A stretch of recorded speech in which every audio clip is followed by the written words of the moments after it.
உலகளவில் எரிபொருள் விலை கடுமையாக அதிகரித்திருக்கும் நிலையில் அது இந்திய விமானச் சந்தையிலும் எதிரொலித்து வருகிறது.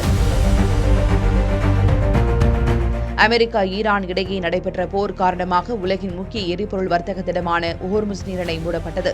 இதனால் உலகளவில் எரிபொருள் தேவை அதிகரித்ததோடு அதன் விலையும் கடுமையாக அதிகரித்தது. இதன் காரணமாக இந்தியாவில் பெட்ரோல், டீசல் விலை சரமாரியாக உயர்த்தப்பட்டு வருகிறது. இதனால் அத்தியாவசிய பொருட்களின் விலையும் கடுமையாக அதிகரித்து பொதுமக்கள் கடுமையாக பாதிக்கப்பட்டு வருகின்றனர்.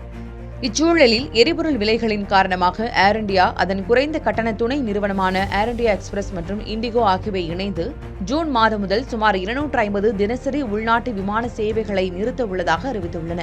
அதோடு அடுத்த கட்டமாக விமான கட்டணங்கள் உயர்த்தவும் முடிவு செய்திருப்பதாக கூறப்படுகிறது. தினமும் கிட்டத்தட்ட 2200 விமானங்களை இயக்கும் இண்டிகோ தனது உள்நாட்டு விமான சேவைகளை 5 விழுக்காடு குறைக்கும் என்றும், ஏர் இண்டியா ஜூன் மற்றும் ஜூலை மாதங்களில் தனது உள்நாட்டு விமான சேவைகளில் 22 விழுக்காடை குறைக்கும் என்றும் கூறப்படுகிறது.